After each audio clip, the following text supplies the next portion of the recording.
Episode 8। लिन Hwan Hwan तेजी से भाग गया। दुर्भाग्य से वह शांग युन की तुलना में बहुत धीमी थी। वह मुश्किल से 2 कदम चली होगी, तभी उसने पीछे से उसके बाल पकड़ लिए। आइए देखें कि आप और कहां भाग सकते हैं। लिन हुआन हुआन के बाल मुलायम और चिकने थे, उसके हाथ में समुद्री शैवाल जैसा महसूस हो रहा था। इसने शांग युन को थोड़ा चौंका दिया। जिन महिलाओं से वह मिला था वे आलसी थीं। वे शायद ही कभी अपने शरीर को धोते थे और इसलिए उनके बाल सूखे घास के ढेर की तरह हमेशा उलझे और गंदे रहते थे। लेकिन उसके सामने वाली महिला के बाल बहुत साफ थे। इससे भी अधिक, वह साफ थी और उसकी गोरी त्वचा गंदगी से मुक्त थी। शांग यून अनजाने में थोड़ा नर्म हो गया, लेकिन उसने फिर भी जबरदस्ती कहा, ये देखते हुए कि यह आपका पहला अपराध है, मैं आपको एक नया पता बदलने का मौका दूंगा। जब तक तुम अपनी गलती स्वीकार कर जादू टोना करने वाले से माफी मांगोगे, मैं तुम्हें छोड़ दूंगा। लिन हुआन हुआन की खोपड़ी पर चोट लगी, लेकिन उसने हार मानने से इनकार कर दिया। उसने कुछ भी चोरी नहीं किया था, उसे यह क्यों कहना चाहिए कि वह गलत थी। तुम कीट, मुझे जाने दो। ये देखकर कि उसने अपनी गलती मानने से इनकार कर दिया है, शांग यून को फिर से थोड़ा गुस्सा आया। फिर से गाली देने की कोशिश करो और मैं तुम्हें मार डालूंगा। लिन हुआन हुआन ने उसे गुस्से से देखा। फिर मुझे मारो, अगर तुम में हिम्मत है तो मुझे पीट पीट कर मार डालो। शांग यू ने अपनी मुट्ठी उठाई, लेकिन वह उसके सुंदर चेहरे पर प्रहार करने के लिए खुद को तैयार नहीं कर सका। लेकिन वह उसे जाने देने को तैयार नहीं था। उसने खुद पर काबू पाने की कोशिश की, लेकिन अंत में वह फिर भी खुद को उस पर हमला करने के लिए तैयार नहीं कर सका। वह केवल कठोरता से शब्द उगल सका, अब माफी मांगो। जब तक वह अपनी गलती स्वीकार करती, वह उसे जाने देता। लिन हुआन हुआन जिद्दी लग रहे थे। मैंने कुछ भी गलत नहीं किया। बकवास बंद करो और अपनी गलती स्वीकार करो। मैं इसे स्वीकार नहीं करूंगा। भले ही तुम मुझे पीट पीट कर मार डालो, मैं इसे स्वीकार नहीं करूंगा। अल्पविराम। जैसे ही वे दोनों गतिरोध में थे, डॉक्टर लैंग झू अंततः लौट आए। वह सिर्फ शांग युन की तलाश में गया था और लिन हुआन हुआन को उससे मिलवाना चाहता था, लेकिन दुर्भाग्य से वह उससे चूक गया। जब तक वह शांग यू के घर पहुंचा, वह पहले ही बाहर जा चुका था। असहाय, लैंग झू केवल खाली हाथ ही लौट सका। उसे अत्यंत आश्चर्य हुआ जब उसने घर लौटते ही शांग युन को देखा।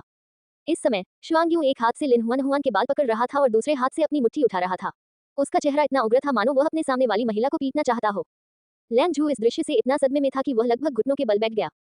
वह आगे बढ़ा और उन्हें अलग कर दिया। जादूगरनी ने पीड़ा भरी दृष्टि से उसकी ओर देखा। तुम्हारे साथ क्या गलत है? आप इतनी प्यारी महिला के प्रति इतने निर्दयी कैसे हो सकते हैं?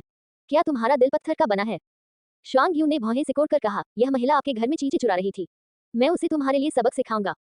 चोरी करने के लिए इसमें क्या है? मेरे पास इस घटिया घर में चोरी होने लायक क्या है? लैंग झू इतना गुस्से में था कि उसकी दाढ़ी कांप रही थी। यह महिला घायल है। मैंने उससे यहीं रहने और स्वास्थ्य लाभ करने के लिए कहा था, लेकिन तुमने सही गलत का फर्क किए बिना उसे मारा। तुम सचमुच मुझे क्रोधित कर रहे हो।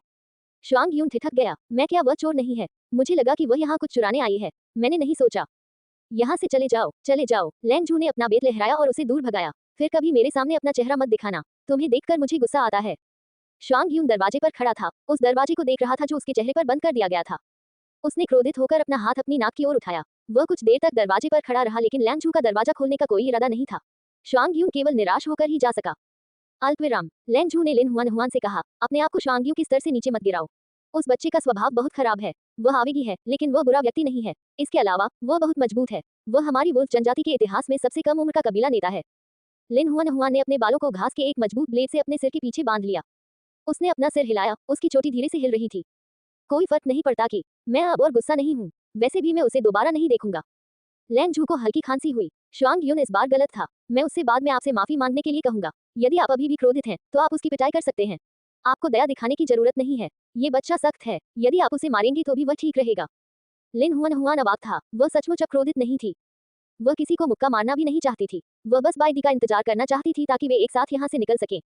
वैसे भी बाइडी अभी तक वापस क्यों नहीं आई? लिन हुआन हुआन ने आश्चर्य से दरवाजे की ओर देखा। लैंग झू ने शांग यून के बारे में कई बातें कही और इन दोनों युवा जानवरों की जोड़ी बनाने की पूरी कोशिश की। हालांकि लिन हुआन हुआन न तो ठंडा था और न ही उत्साही। ऐसा लग रहा था कि उसे वास्तव में शांग यू में कोई दिलचस्पी नहीं थी। लैंग झू ने अपने दिल में शाप दिया। वह साला बहुत ज्यादा कमीना था। यहाँ तक कि उसने एक महिला को भी मारने का साहस किया। अब जब उसे पत्नी भी नहीं मिली, तो वह जीवन भर क्या करेगा? अल्पविराम। बाई दी आखिरकार लौट आई। लिन हुआन हुआन उत्साह से बिस्तर से कूद गई और खुद को उसकी बाहों में फेंक दिया। वह खुशी से मुस्कुराए और कहा, आखिरकार आप वापस आ गए। उसने उसे उठाया और बिस्तर पर ले गया। उसने उसे कपड़े का थैला दिया। मुझे आपकी चीजें मिल गईं। लिन हुआन हुआन ने धीरे से कपड़े का थैला लिया। आपको वापस आने में इतनी देर क्यों लग गई? मैं कल मिली खालों को धोने गया था। उसने उसके सामने खालें बिछा दी। मुझे पता है कि आपको खालें इकट्ठा करना पसंद है, इसलिए मैं उन्हें आपके लिए वापस ले आया।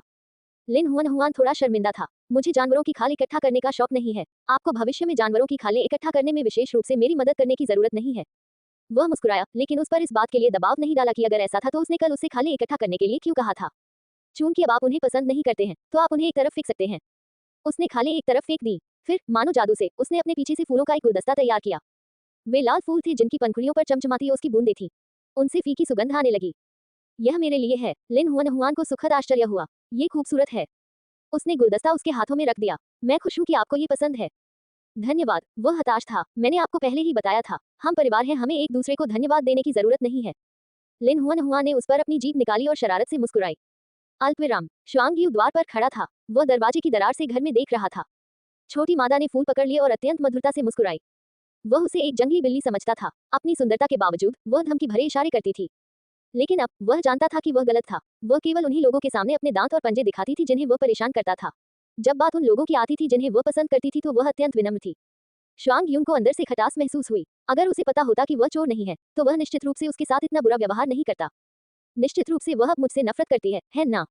शुआंग यूंग ने अपने हाथ में छिपी हुई थैली को देखा जो लाल जामुन से भरी हुई थी। उसने उन्हें पहले ही चुन लिया था और प्रत्येक को धोया भी था।